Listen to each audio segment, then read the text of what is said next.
I think for the Confederate forces, East and West, because this is a two-front war, there are several episodes early on where they had a legitimate chance to really drive a knife into the heart of the U.S. war effort. And I would say that in the West, that Shiloh's, that first day, that was their chance to totally alter the course of the war.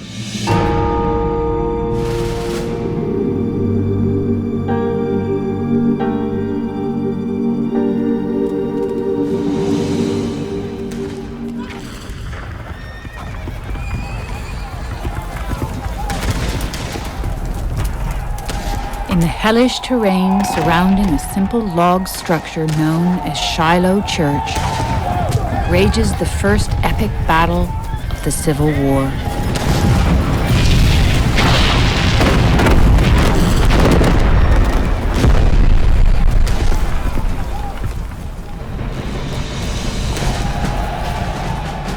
In a dawn attack, nearly 44,000 Confederates, led by General Albert Sidney Johnston, surprised the Union Army. The Federal troops had boldly advanced into southwest Tennessee, with the hopes of winning a grand battle that they believe will end the war. A few hours into the Battle of Shiloh, those hopes are all but dashed. By midday, Union Generals Ulysses S. Grant and William Tecumseh Sherman rally their stunned troops. The Confederate attack loses steam. For most, Shiloh is their first taste of battle. The casualties are unimaginable. Even Johnston, considered by many to be the best of the Confederate generals, lies dead. Johnston, do you know me? Do you know me? And now Shiloh becomes the first of the big slaughters of the Civil War. The loss of life, the wounds at Shiloh are on a scale that the United States had not previously encountered. By mid-afternoon, the fight shifts from the Union flanks to a dense thicket in the center of the battlefield, at a place survivors would later dub the Hornets Nest. 6,000 stubborn Union soldiers repulse attack after attack.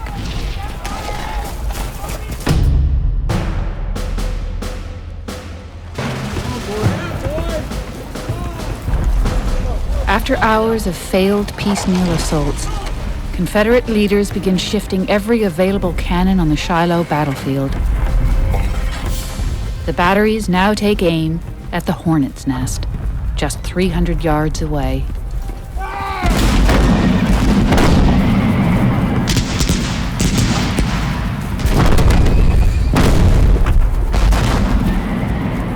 For more than an hour, Confederate guns pound away at the Hornets' Nest. The barrage pins down the Union forces. The brutal combat at Shiloh marks the first titanic battle of the Western Campaign. The Federal armies have invaded, intending to sever a crucial railroad junction just 20 miles south at Corinth, Mississippi. The railroad is the Confederacy's only complete line connecting the Mississippi Valley to the Atlantic Ocean. In the east, the Union has already been humiliated at Bull Run, a battle just 20 miles from the White House. Another defeat, this time in lands then known as the West, will be a crushing blow to Abraham Lincoln's hope of reunifying a divided nation. The Western theater, I argue, is the most significant part of the war. Had it not been for that activity in the Western theater, that war might have gone on forever and the number of casualties would have been greater. It's clear to me, in any way, that the Western theater is where the war was either won if you're a Union supporter or lost if you're a Confederate. A Confederate victory at Shiloh would be a giant step toward the goal of Southern independence. Steady, boys, steady. While the battle rages in the Hornets Nest, another fight is about to explode in the steep terrain overlooking the Tennessee River. We can do it, boys. There, a frightened John Cockrell stands among the ranks of the 9th Illinois. Rebels are coming, but we're gonna hold our ground. You understand that? Ohio, you're gonna stick with us. We'll get you through this today. We will be victorious, boys. We'll get you back to your family and to your unit.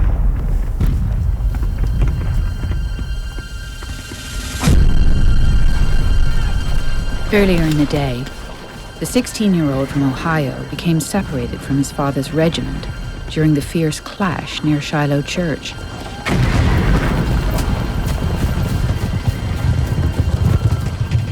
A lieutenant with the 9th Illinois convinced the young Ohioan to fight with them. Now, Cockrell and the others wait for an attack that is sure to come. Everything looked weird and unnatural. The leaves on the trees, though scarcely out of the bud, seemed greener than I had ever seen leaves, and larger.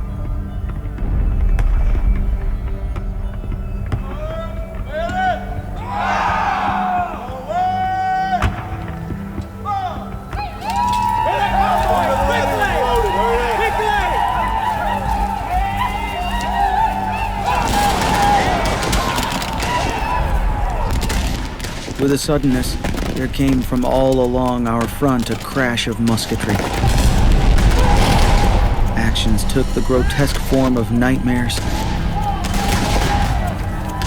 The roar and din of the battle and all its terror outstripped my most fanciful dreams of pandemonium. For nearly 3 hours, Confederates deliver what Cockrell calls a dreadful baptism of fire.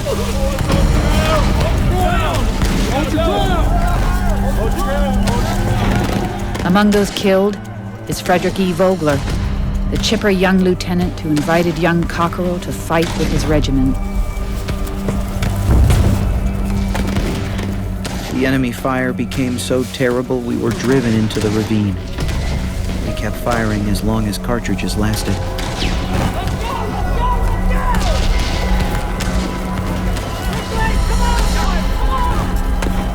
It was at this point our blue line wavered. Out of the ravine we survivors poured, pursued by the howling enemy. I remember my horror at the thought of being shot in the back as I retreated from the top of the bank and galloped as gracefully as I could. Interestingly, the soldiers referred to first experience of combat as seeing the elephant. And when you think about what an elephant looks like and what an elephant might do to you, it gives you, I think, kind of a good insight into the way these people felt. In this bloodbath, the 9th Illinois loses more men killed and wounded than any Union regiment at Shiloh. Cockrell somehow survives the slaughter. He joins a line of Union stragglers retreating back to the Tennessee River. In the crowd of fear-stricken and dejected soldiers, I met a man who belonged to my father's regiment. Have you seen my dad? Inquiring of the fate of the regiment, he told me it had been entirely cut to pieces, and he had personally witnessed the death of my father, seen him shot from his horse. Sorry, son. This filled me with dismay, and I determined, non-combatant that I was, to retire from the battlefield.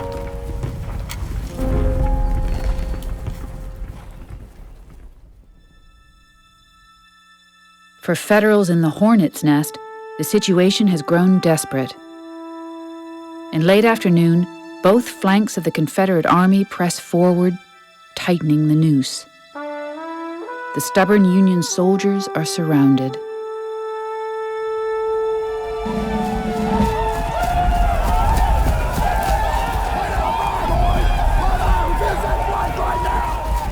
Some Federal troops manage to slip out of the trap, but for many, there is no escape. Take him up the hill. Lead him up the hill. General Benjamin Prentiss, who survived the opening Confederate assault some 10 hours earlier, finds himself surrounded in a wooded ravine.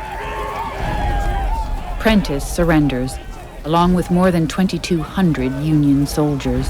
You're a prisoner now. You get here and I son. Union Commander Ulysses S. Grant hastily establishes a 2-mile-long last line of defense. The Confederates mount one final assault, but the Union line stands firm. After 13 hours of fighting, the exhausted Confederate troops pull back to the captured Union camps. With Albert Sidney Johnston dead, General P.G.T. Beauregard assumes command. Take him to a tent. Yes, sir. At his headquarters near Shiloh Church, he dispatches a message to Confederate President Jefferson Davis describing a complete victory. 16-year-old Thomas Duncan is a Confederate courier. With a seeming victory in our grasp, and with the brave, though depleted and disorganized Army of the Blue at bay at river's brink, we saw the battle cease for the day. But U.S. Grant is not ready to concede defeat. He knows reinforcements are on the way. Not beaten by a damn sight, he mutters. Though bloodied, Grant's army had survived to fight another day. And Grant was at the moment of crisis, and even the great commanders have moments of crisis. He always, I think, believed in himself in that capacity. I don't think a man like Grant ever had a doubt that he would win. All of the high officers, with one exception, seemed to believe that they would pull out and that they would cross the river during the night and escape. The one exception to all this, of course, was Grant himself. Night comes. And Sherman comes up to him and really to see, well, what's going to happen? What are we going to do the next day? And Sherman says to him, well, Grant, we've had the devil's own time today, haven't we? And Grant looks at Sherman and says, yep, we'll lick 'em tomorrow, though. And Sherman is just taken back. This guy's not going to retreat. He's going to go on the offensive the next day. And this is an incredible thing to do. I think that certain people are placed in certain places by luck or by fate, and Grant was in the right spot. I cannot think of any general at this time in the history of the war who would have done the same thing.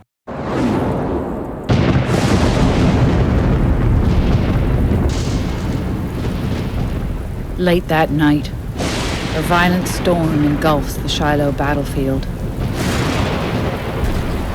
Thunder and lightning combine with cannon fire from Union gunboats to create a night no soldier at Shiloh will ever forget.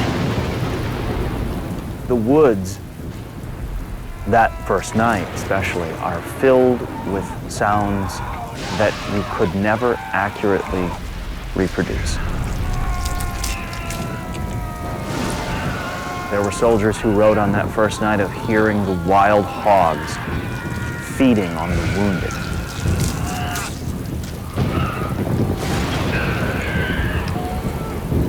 And having to listen to that all night.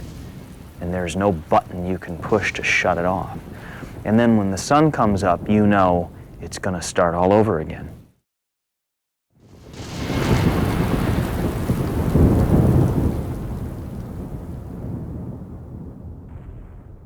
When the sun comes up that second day, Beauregard believes that he's won the great victory, and it's just a matter of mopping up. 3 cheers for General Beauregard!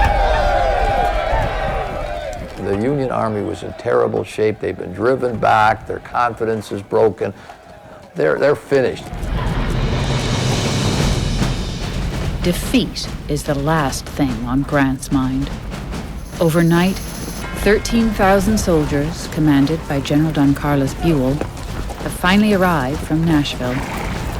General Lew Wallace reinforces Grant with another 5,800 Union soldiers. According to a soldier from Louisiana, Federal troops sprouted from the ground like mushrooms.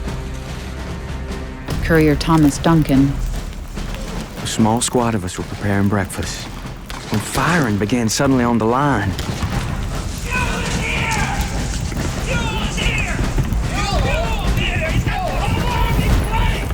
A wild-eyed rider proclaimed the arrival of Buell,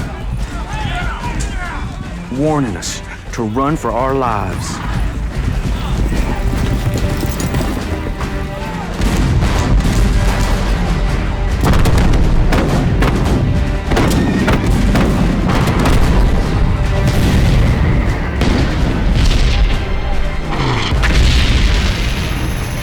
It's apparent that counterattack has power to it. It has power, it has purpose, and it's mass, and it's totally unexpected. April 7th is like day one at Shiloh, but in reverse. Beauregard's stunned Confederates rally, fighting desperately to halt the onslaught of the reinforced Federals. It's no longer a sense of getting up and finding something to eat this morning. It's getting up and finding something to put in my musket so I can fight this battle, because this battle has come back, and it's come back into my face. A continued breakdown in the Confederate chain of command only makes matters worse. Colonel John Moore commands a makeshift brigade of 3 regiments, which includes his own 2nd Texas Infantry. Moore is ordered to advance his brigade across a peach orchard, but to hold his fire.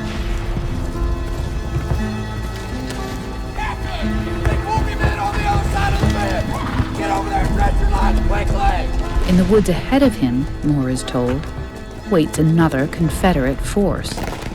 And it's apparent they don't know who's in front of them, but they've been told who's in front of them. And they've been told they're friends.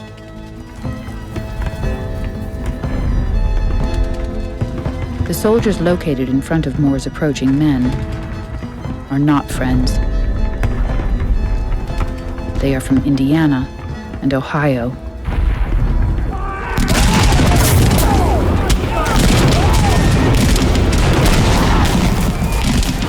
John C. Moore. Even after the enemy opened fire, my officers reported the order was still given not to fire on our supposed friends. In one instance, after a private returned the fire of the enemy, a staff officer drew his pistol and threatened to blow off the man's head if he fired again. There's no way for anybody really to get a handle on it, except maybe in the decision that Moore makes after the ambush, when he's ordered to attack and he refuses. The chaos Moore and his men face is experienced by many Confederates on Shiloh's second day.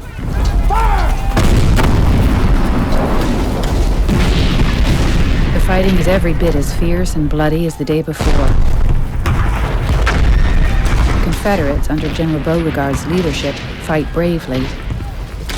But now, outnumbered and overwhelmed, they are steadily driven back to Shiloh Church.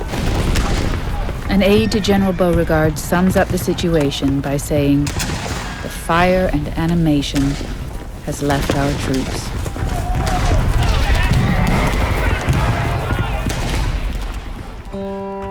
Shortly after 2 p.m., Beauregard issues an order unthinkable just 8 hours earlier. Withdraw. They came so very close to be so close to victory so many times and never quite be able to achieve it. It was almost like it was something that they were reaching out for and they never could quite get it. General Grant remains under orders to not engage the Confederates. For now, he is content to have recovered Union camps lost the previous day.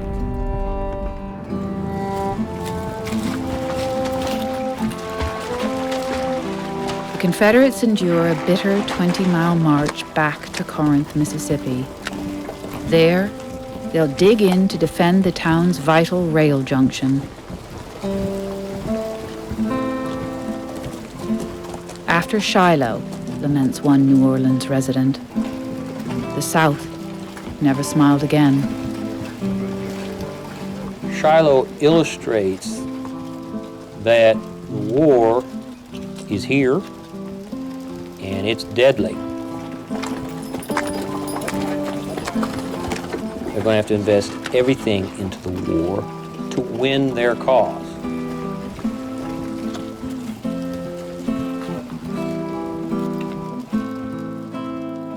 How could anyone smile with that vision of the future?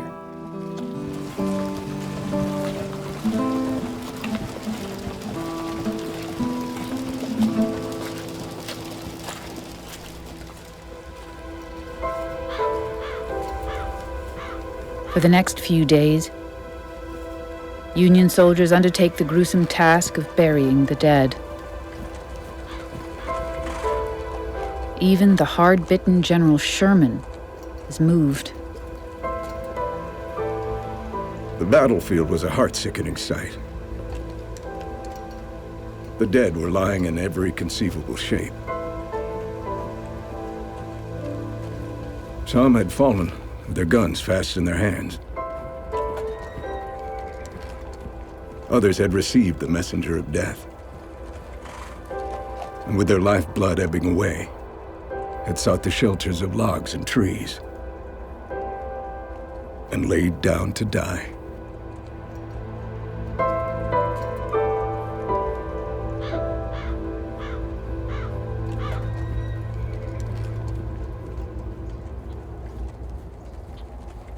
It's impossible, I think, for us to imagine what it must have looked like. The smell is awful. There are burial details every place. And maybe the biggest horror of all is as the Union Army is trying to reorganize itself and wagons are going back and forth across the battlefield, the wheels of the wagons will dig up shallow graves, and you will see corpses lying there being run over by wagons and by horses. And what a horrible thing. You have to think to yourself, is this what's going to happen to me? At Shiloh, the total casualties, a staggering 24,000 men. A single battle claims more casualties than all of America's previous wars combined.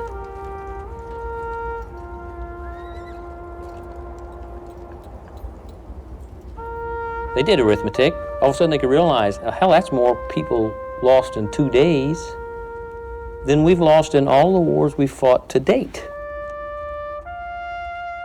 That becomes apparent to everyone. Golly.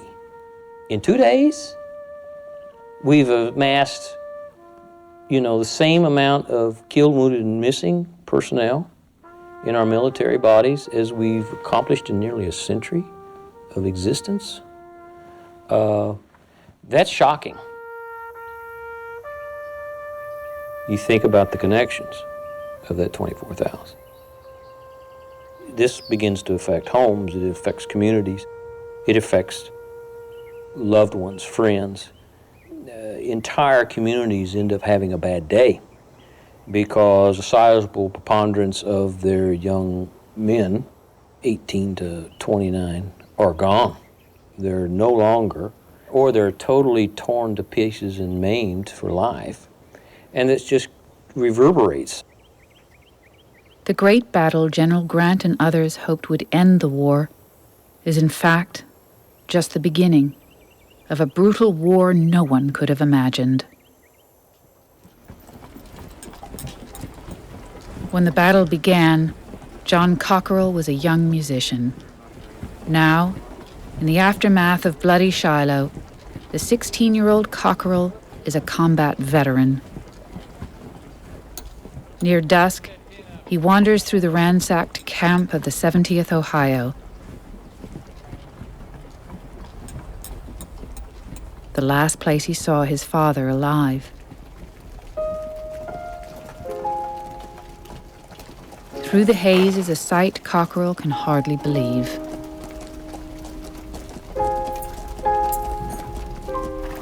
The 70th Regiment came back after the most terrible fighting and campaigning. At its head rode my father, whom I supposed to be dead. He was pale, haggard, and worn, but unscathed. My father had not seen me nor heard from me for more than 60 hours.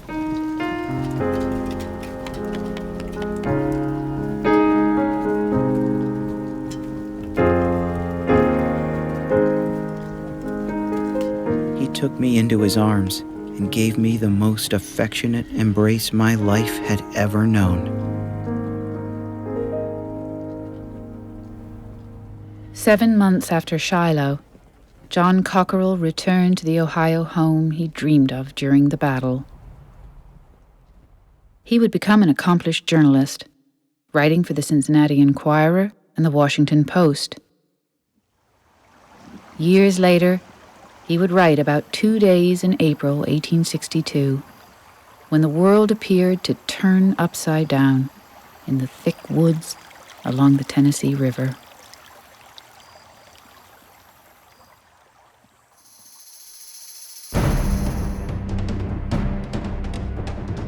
Two weeks after their defeat at Shiloh, the Confederacy suffers another blow in the West.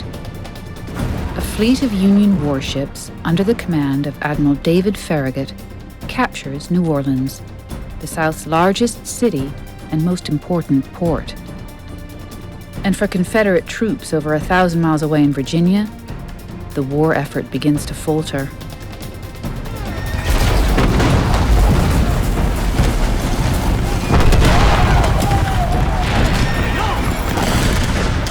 Union General George McClellan, nicknamed Little Napoleon, has a bold plan to take the Confederate capital of Richmond, Virginia.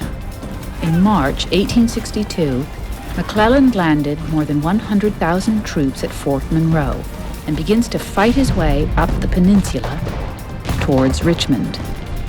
At Seven Pines, Confederate commander Joseph Johnston is severely wounded and replaced with a rising star named Robert E. Lee. 4 months after it began, Lincoln orders McClellan to return his army to Washington. For the Union, the Peninsula Campaign is a military disappointment. Yet, it was a seemingly minor incident a year earlier, on the tip of the very same Virginia Peninsula, that ignites a sweeping chain of events that would alter the course of the war. May 1861, 3 runaway slaves row a stolen boat and surrender to the Union-occupied Fort Monroe. Their arrival creates a legal dilemma for the fort's commander and for the United States Army. President Abraham Lincoln refuses to recognize the Confederate government. He considers the Southern states to be in rebellion. Therefore, federal law still applies in the South. Legally, the escaped slaves are the property of their Southern owner and must be returned. The Fugitive Slave Law of 1850 is still on the books. It's still the law of the land. And strictly speaking, the United States Army is obligated to live up to the tenets of the Fugitive Slave Law. Those soldiers are, after all, obliged to enforce the law. The next day, a Confederate officer, under a flag of truce, arrives at Fort Monroe and demands the property back. The Union fort's commander, General Benjamin Franklin Butler, quickly rejects the request. The runaways had earlier revealed that they were going to help construct Confederate gun emplacements, guns to be aimed directly at Fort Monroe. Butler curtly dismisses the Confederate officer, calling the escaped slaves contrabands of war. Contraband means property, and so there's this legal term that enters the lexicon, and it is latched onto and used throughout the end of the Civil War. And what Butler's thinking is that they are still property, but they are enemy property, and therefore it is lawful in a time of war for the Union to seize them. So he justifies allowing these slaves to stay in Union Army lines as contraband. And within a few days, he had 200 fugitive slaves at the fort's door, and he took them all in, confiscating them as contraband of war. He realized by taking this source of labor, this source of aid, that it would cripple the Confederacy. In Washington, D.C., President Lincoln and his cabinet follow the unfolding drama. He takes no formal action, for now. It took the Union Army by surprise, and it took the Union government by surprise. It took Lincoln by surprise. They were not expecting this. They did not plan for it.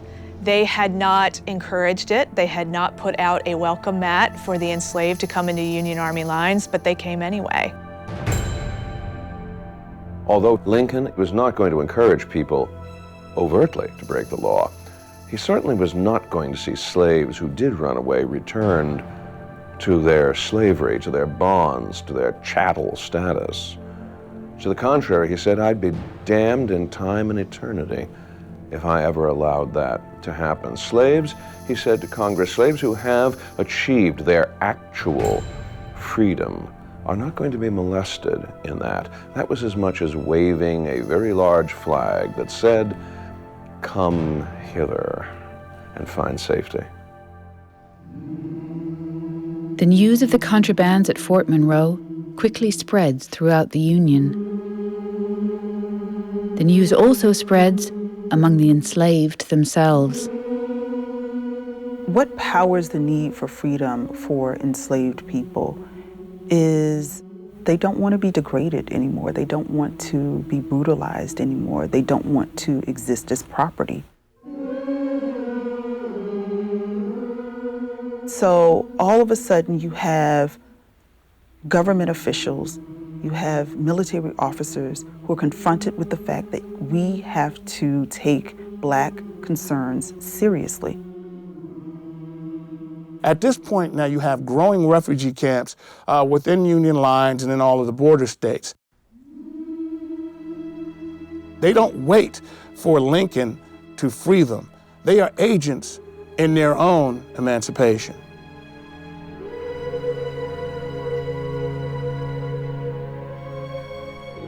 Lincoln hoped at the beginning of the war to keep the opposition to slavery and the restoration of the Union running on two separate but parallel tracks. One problem, the problem of the rebellion, he wanted to solve militarily. The other problem, the problem of slavery, he wanted to solve politically. What he found, though, a year into the war, was that these two tracks, as much as he was trying to keep them separate, insisted on converging. The contraband issue triggers a fundamental question. Are the contrabands still slaves? Or are they now free? There is a dynamic, a collision of people on the ground, slaves running to Union armies not knowing how to handle this problem, but knowing that if they sent those slaves back, that they simply would be abetting the Confederate war effort. That step that slaves took toward Union lines, it triggers a process. Congress passes a series of largely ineffective laws called the Confiscation Acts. It is legislation the president opposes. Lincoln's own views on abolishing slavery continue to evolve. Early in the war, he favors a plan to remove freed slaves to a colony outside of the United States. In summer 1862, he writes to newspaper editor Horace Greeley. Lincoln says, "If I could save the Union without freeing any slave, I would do it." And yet, that very summer, in a secluded cottage on a hill overlooking Washington, Lincoln begins to pen a document that will do exactly that. And it's in the aftermath of the Peninsula Campaign that Lincoln realizes that they need to move toward a policy that wages war not just on the Confederate Army, but on Confederate society. And the first step in that direction, he decides, is to begin emancipating the slaves. In the wake of a string of devastating defeats on the Eastern Theater, Lincoln now sees emancipation as a military necessity. He says, "We must free the slaves or be ourselves subdued." Lincoln's coming action will test the constitutional limits of the office of the presidency. The Constitution provides that the President of the United States be the commander-in-chief in time of war or rebellion. But it doesn't describe what the powers of the commander-in-chief are. I mean, what is it to be a commander-in-chief? No one was really sure. Within those war powers, what is he allowed to do? Well, he should be allowed to do some things which will cripple the enemy's ability to carry on war. What will cripple the Confederacy's ability to carry on war? Free their slaves. Free them, give them every incentive possible to desert and run away to the Union lines. Give them every reason to expect that the advance of the Union armies into the South will mean their freedom. Subvert, undermine, weaken the Confederate ability to carry on the rebellion. To his stunned cabinet, Lincoln unveils a preliminary Emancipation Proclamation on July 22, 1862. Secretary of Treasury Salmon Chase thinks it's too extreme. Secretary of Interior Caleb Smith strongly objects and threatens to resign. Postmaster General Montgomery Blair fears it will cost the Republicans the fall elections. Lincoln pushes to release his proclamation immediately. But Secretary of State William Seward cautions the proclamation will be perceived as an act of desperation in the aftermath of the failed Peninsula Campaign. So the president agrees to hold the announcement until after a federal victory on the battlefield.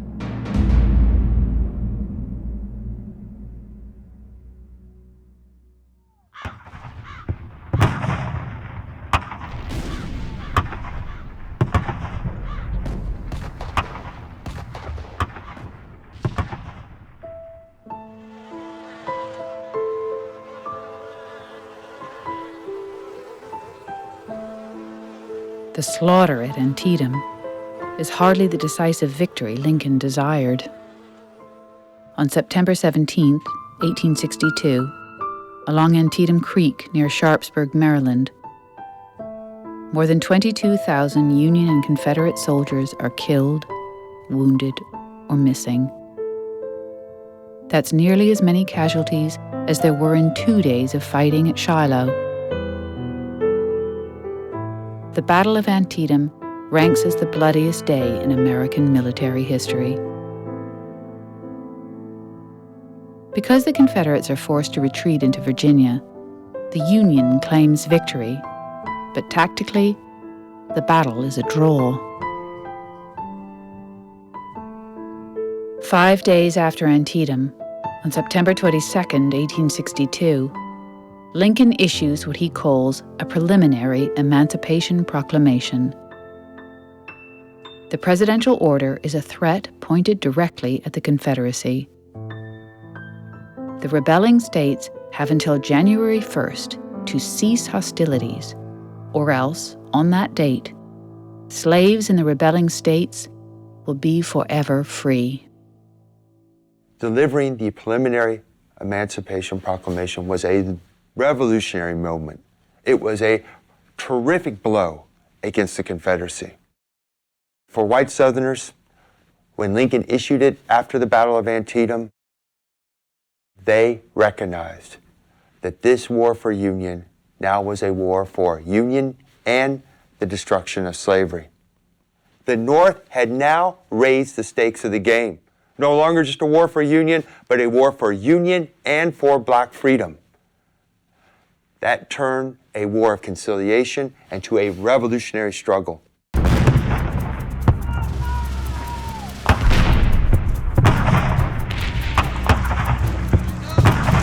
The Confederates turned the proclamation into a rallying point. 800 miles from Washington, in the woodlands outside of Corinth, Mississippi, they are determined to avenge the losses at Shiloh. Following their victory at Shiloh, Union forces had advanced 22 miles south to Corinth and seized its prized railroad junction. For more than 4 months, a large garrison has occupied the strategic town. But in October 1862, the Confederates are determined to take Corinth back. 22,000 Confederate soldiers, led by Major General Earl Van Dorn, stormed through the Union defenses northwest of town, pushing the Federals back nearly 2 miles. The next day, Union artillery delivers a punishing blow to Van Dorn's men. After a savage 2-day fight, the Confederate attack is repulsed. Corinth, once and for all, is under Union control. The desperate gamble to retake Corinth costs the Confederates over 5,000 casualties, nearly twice that of the Union defenders. One Confederate division alone loses 2,500 out of 3,900 of its men. Just as devastating as the loss of human life is the permanent loss of the vital rail junction. In the fight for control of the Mississippi Valley, it is a blow from which the Confederacy will never recover.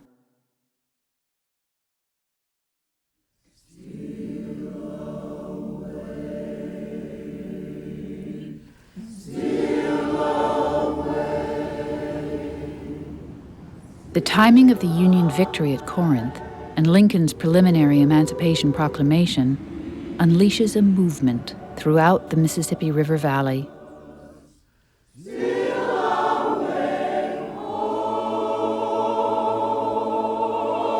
3 months before emancipation is official, thousands escape plantations and farms, taking their first precarious steps toward freedom.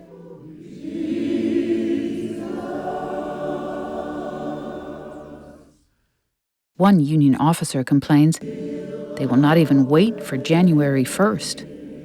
I do not know what we shall do with them." For the enslaved, the Union garrison at Corinth has become a beacon of hope. Corinth is just a short 2 or 3 days walk from the breadbasket of Mississippi. There were large plantations, and there were large farms, and there were a significant number of slaves. Same is true along the Tennessee River Basin in northern Alabama. There's a significantly large number of slaves. It's a sizable preponderance of slaves present. Therefore, they're in close proximity to what? The linchpin of Union control in northeast Mississippi, which is Corinth, once it falls and is occupied by Union forces.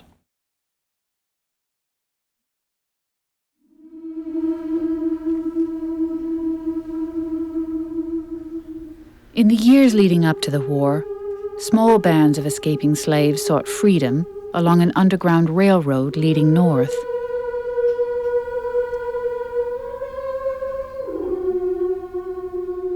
But this mass movement towards Corinth and other areas in the South is unlike anything before. Before the war, we tended to see men running on their own. We did not see whole families. We did not see couples bringing their children. This time around, they did, because they calculated in their minds that this was the moment when freedom was going to come. So this was the moment to get the entire family out of slavery, because it was actually going to happen this time. By war's end, some 500,000 to 1 million of the South's 4 million slaves will have escaped to Union lines. The very presence of a contraband camp, I think, speaks to the testimony of Black people's ability to create power, even in the most powerless situation. The Union garrison in Corinth is, in fact, ill-equipped to deal with the thousands of refugees. For many soldiers, it is the first time they come face to face with the sheer magnitude of the institution of slavery. I mean, if you grew up in Michigan, you had a good chance you'd never seen an African American. Ever. If you grew up in Iowa, you had a real good chance you'd never seen an African American. Ever. In your entire life. And then you start experiencing it. And you're seeing the conditions in which they exist within this society.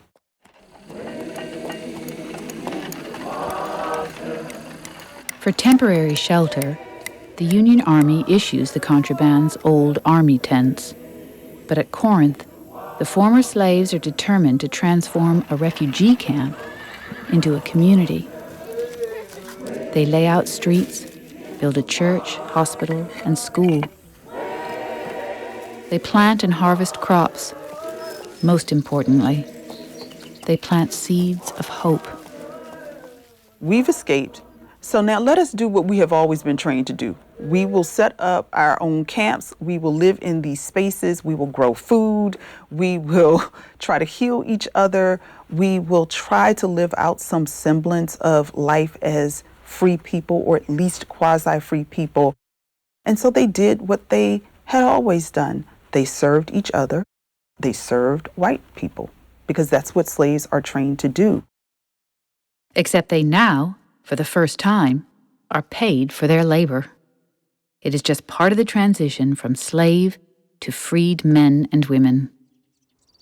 Do you know any words that start with I? In the South, it is illegal to teach slaves how to read and write. At Corinth, volunteers from the American Missionary Association arrive to instruct the refugees. They do this because they recognize that freedom is not going to mean much until these men, women, and children learn to read and write and are educated. And so this becomes a focus of life there in this Corinth contraband camp. And the numbers increase. By March 1863, there are about 3,600 men, women, and children there. Almost half of them are children. In just a few months, Corinth becomes a model contraband camp in the Union-occupied South. But the success is short-lived. Inevitably, the Union force at Corinth is ordered to move on, and so are the Contrabands. They are forced to leave the community they had helped to build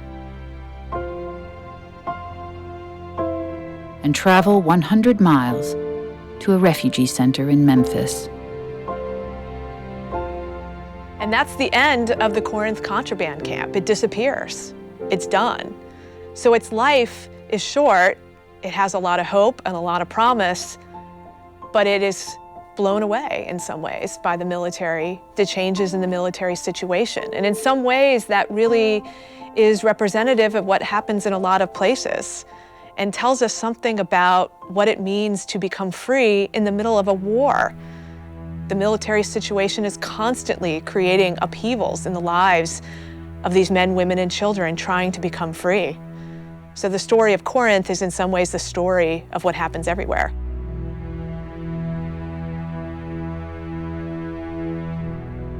The Corinth contraband camp was at once a glimpse into a life of freedom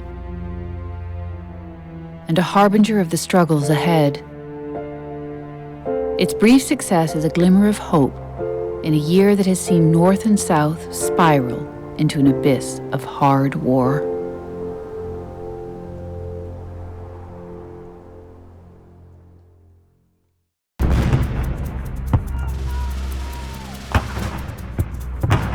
In December, at Fredericksburg, Virginia, is still another colossal blunder by a Union general. This time, Ambrose Burnside. In a series of ill-advised frontal assaults, Burnside's men are slaughtered by Robert E. Lee's Confederates, positioned along the heights above the town. One Confederate at Fredericksburg stated the charging Federals melted like snow coming down on a warm ground. The Union debacle at Fredericksburg results in 12,000 senseless casualties. 2 weeks later, in the Western Theater, is another titanic battle. This one near the Tennessee town of Murfreesboro. Along the Stones River on the final day of 1862, Union and Confederate forces square off for control of Middle Tennessee. For 2 days, the massive armies collide at places aptly named Hell's Half Acre and the Slaughter Pen. Union forces, led by General William Rosecrans, force the Confederate Army to retreat. It is a victory Lincoln desperately needs. But the cost in human lives is staggering. At the Battle of Stones River, Union and Confederate armies lose a stunning 31% of their men. The casualties exceed even those of bloody Shiloh.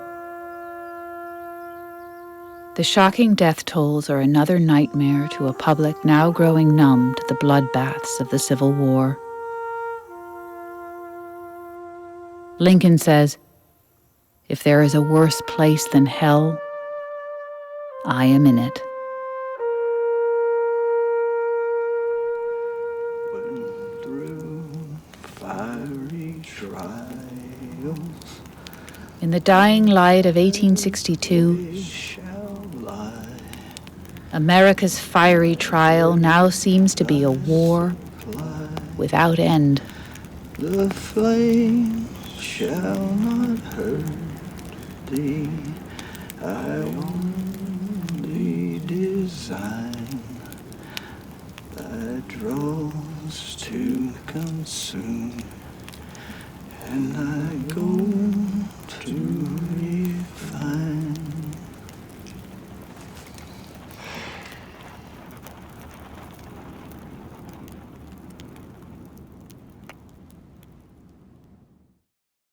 Good news, chariots come. Good news, chariots come. Good news, chariots come. And I want to be left behind. The good news, chariots come. Good news, chariots come. Good news, chariots come. And I want to be left behind. There's a long white robe in the heaven I know. A long white robe in the heaven I know. There's a long white robe in the heaven I know, and I don't want to be left behind. So good news, chariots coming. Good news, chariots. I've got good news, chariots coming, and I don't want to be left behind. There's a starry crown in the heaven I know.